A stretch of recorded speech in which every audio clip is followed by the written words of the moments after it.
I'm setting my own clock. Communist Party of China. Red flags are everywhere. You will be held accountable. We're not Chinese owned. They are not going to stop.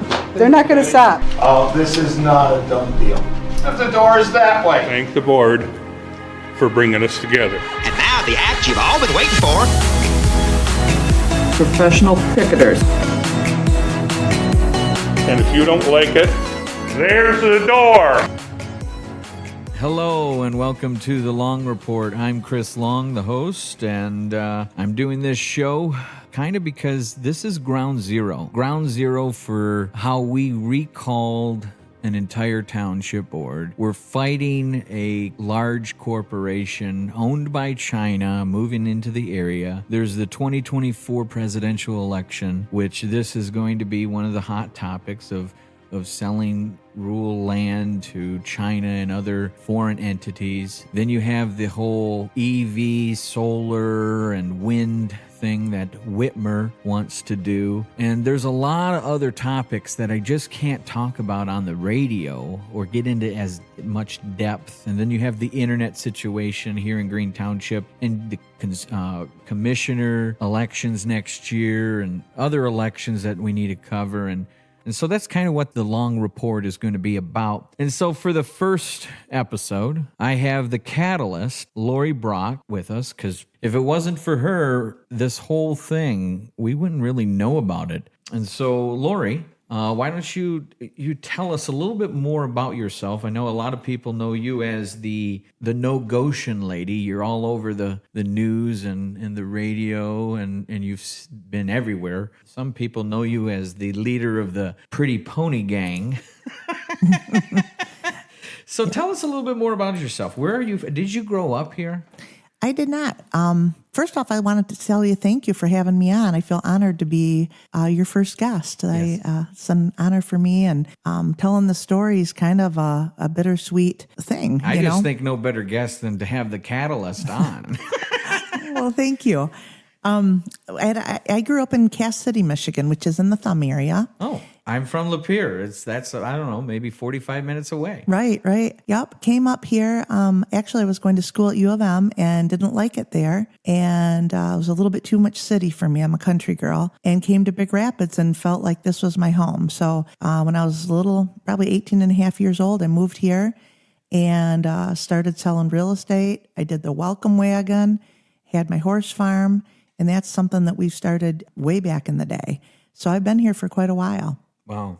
So what year would you say that was that you moved up here? Probably 1984, okay. 1985, somewhere in there. I've had real estate companies in Big Rapids since I was probably 25, 26 years old. Oh, wow. So I've had a real estate company or worked for real estate companies all that time.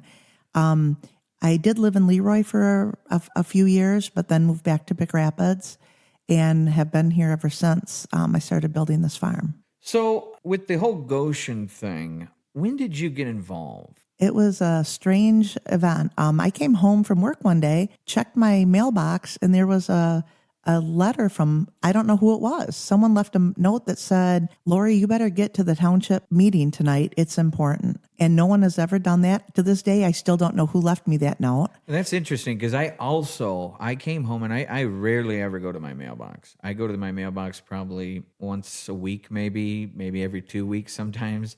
And so anyway, I came home. It was I don't remember what day it was. Well, it would have to have been March 15th. Yeah, it would be March 15th. It was a Tuesday. I came home and just so happened to stop at my mailbox. And inside that mailbox, and it was about 6:30 at night. I had just got home. And in the mailbox was this white piece of paper. I don't even think it had like a mailing address on it. I think it was just put in my mailbox. Yeah. And it said, you need to go to the township hall meeting. And it talked about Gotion slightly. I think it did. I'm pretty sure it had something to do. It said Gotion on it, but it said you need to go to the township hall tonight at 7:00. And I'm like, well, it's a half hour away. I'll go let the dog out and I'll hop back in the car and head over there. And I did. And there were so many vehicles. The overflow into the stone hatchery, there was that many vehicles. I never seen that many vehicles they were lined up on the road all the way down to Mr. C's. Yep. And I was shocked by that because normally very few people show up for these township meetings. And so we figured it had to be something big that was going on. And then once they got involved in it, I was absolutely flabbergasted. I could not believe that our township leaders would put our community at risk like they were. Absolutely. And with absolutely no regard to any of our feelings. And they just sat there very smugly, taking it all in like they could care less what the community thought about this big monstrosity coming to our community. They couldn't answer questions. We tried to ask questions about stuff. They're very were very evasive about the questions. I just didn't feel like when we walked away, I felt like we had been bulldozed. Yeah. And that none of us knew what was going on. And they were smug and they just brought this thing in and they weren't going to have any public opinion and they didn't care about public opinion. And from that moment on, I said, we have to learn a lot more about this because this is horrible. Yeah. So everybody that was there, I would say they were all against it. There was only one individual that Just I one. can recall, but he was like, oh, well, we need to trust our leaders. I don't know anything about it, but we need to trust our leaders. And it's like, first of all, I know who those people are, and I don't trust them as far as I can throw them. Okay. My thoughts exactly. Exactly. And a lot of people, for some reason, have trusted them for years. I don't know if it's because they grew up with them, or they've known them, or they were neighbors, or grandma and grandpa went to church with so-and-so's mother for so many years, and they think they're good people. But no, I mean, I was dealing with these people 5 years ago, and I knew there was something up then. And when I saw what was going on, I'm like, yep, this is just going to be a repeat of what I saw 5 years ago. They don't think that they have to report to anyone. Since election, we don't have to deal with them anymore, so that's good. Thank God for that. What do you think he's going to be doing? I don't know. If it was me, I'd be hanging my head in shame and getting out of town. I mean, because obviously the community does not like him. I mean, he would come to the meetings wearing a vest, Yeah. a bulletproof vest, which I thought was ridiculous because it's like, if you're that scared to come to a meeting and you have to wear a bulletproof vest, then you're not doing something right. And one of the guys stood up and said that, and I was so proud of him. For sure. Actually, we have another guest. Hello, Tonya. What's up? Hey, you're on the Long Report with Lori and I right now, live. Hi, Tonya. Hey, Lori, what's up, Chickapoo? Tonya, we're just talking about Chapman, and what do you think he's going to be doing now that he's not at the fire department or at the township? Oh, Lord. Some might say that he could become a dad. Okay. This ain't the radio, but I'm not going to have that on my show. Oh, gosh. Honestly, he isn't going to be doing anything because in his mind, he done nothing wrong. Right. Yeah. Right. People that are narcissistic, control freak, they don't ever see that they've done anything wrong. It's more a pity party. Yeah, definitely. He's definitely out there trying to gain sympathy for what he's done. Just once, I wish he would take ownership for the fact that he threatened people. I mean, like Lisa Tolles telling her that he would, if she kept running her mouth about Gotion, she could disappear like Jimmy Hoffa. That's crazy. What he did to the Ehlers family. That gal came here and talked out of her heart to tell us how bad the conditions were at these, these plants. At LG. Yeah. And she was telling us from her heart how bad it was. And Chapman made a big point to say she was a plant and she was unbelievable. That's just so disrespectful to your constituents in your community. And the way he lied about everybody and then made fun of people and, get out, that's the door, blah, blah, blah, He doesn't feel there's anything wrong, but there's so much wrong with that type of leadership. That's not leadership. That's bullying people. Yes, exactly. He built his own little kingdom. He did that he was trying to do that in 2018 when he tried to change the fire department contract with Green Township from the city of Big Rapids to his fire department in Big Rapids Township, which is 2 miles to the south. And I don't understand why he was trying to do it. I can assume that what he was trying to do. So it's fine if they can support the city in situations, but they can't be the main one. No. So No. anyway, anything else, Tonya? Yeah, he always wanted to make me look crazy, make Lori look like she's done lost her mind. Yeah. He did that before in 2018 when I was going to the township board meetings. He tried to make me look like a fool, told everyone I was crazy and all this other. So, I mean, I wouldn't put it past him. When he started doing it to you guys here, I was like, oh, well, same show, different day. Right. It's just a point where he's gotten away with it for so long, as well as some of the other people there, that I think it was just common day-to-day occurrence for them just to bully people, shut them down, make them look stupid so they would stop questioning him, because he wanted a free reign over this whole township. And he didn't want anybody questioning him. And he wasn't going to answer the questions, just like the whole good old boy thing. Yeah. You know, when you don't bid out jobs and you just give it to your friends, that's just wrong. I mean, when you question him about it, he would just shut you down. Thank God we've got different people involved now. But there were so many things that, I mean, you could go on for hours and hours about the bad decisions that he made.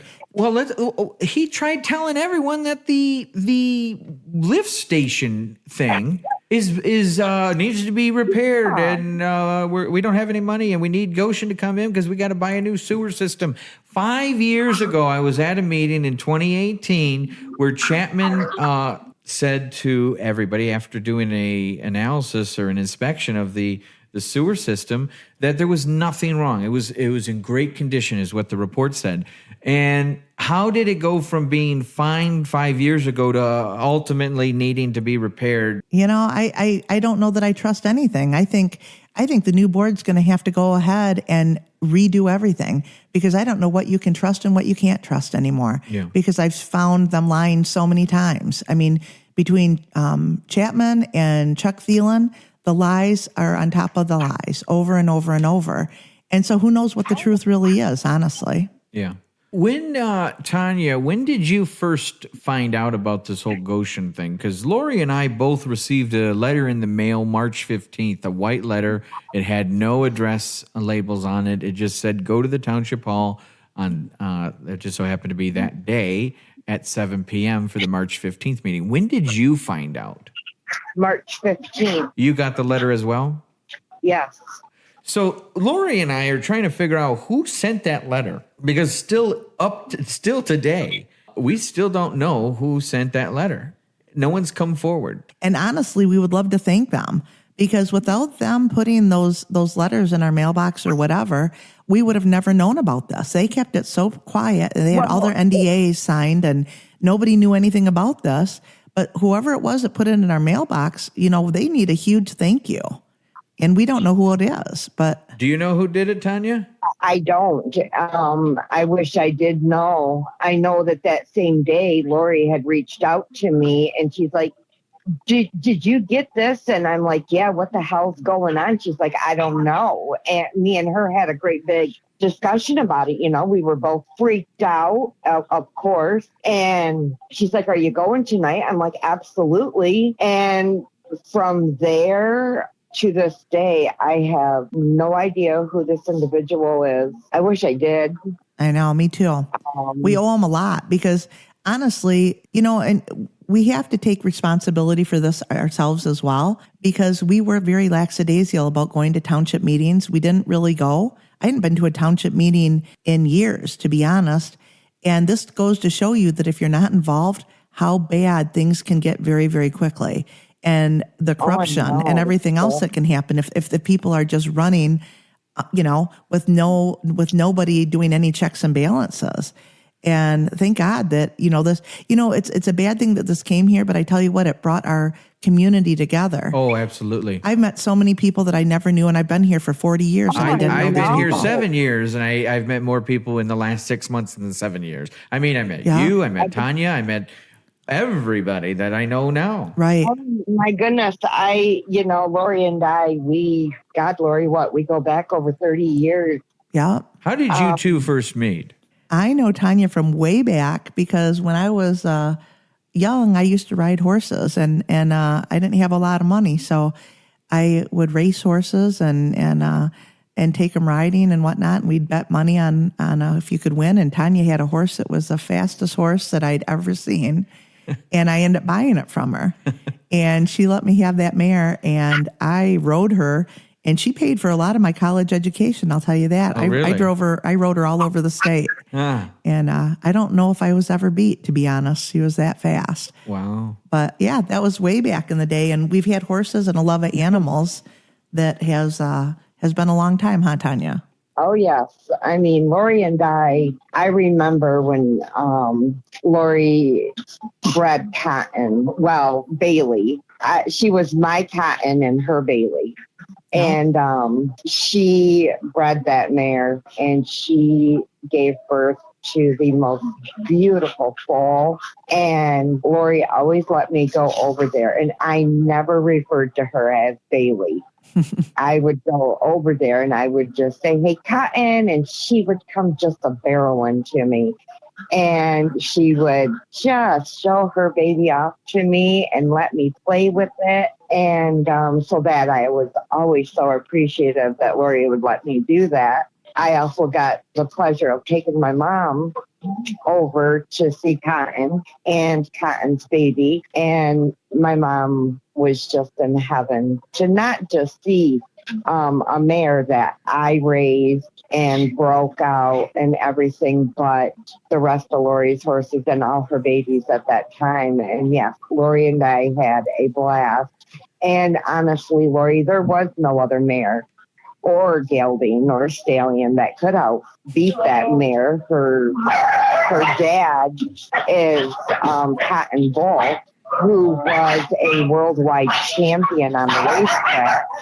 We're going to have to let you go, Tonya. It sounds like you got a lot going on, so we're going to have to hang up. We'll call you back later some other time. Poor Tonya and her dogs. And you slammed that phone down right in my gracious ear. Go, Tonya. Oh, my God. Your video clips or your audio clips are amazing, Chris. Their little dogs had a lot to say. Oh, she has too much going on. Anyway, well, I think this has been a good first episode of, what's the name of the show? Oh, The Long Report. All right. Well, that's been a good first show. We'll see you in the next show. See ya. Bye-bye. This we call collaborating evidence.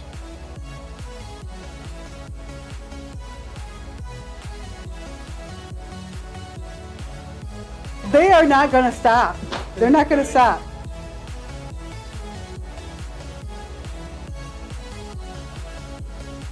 They're not going to stop until they uncover every lie, every deception, every legal, every web, every immoral action.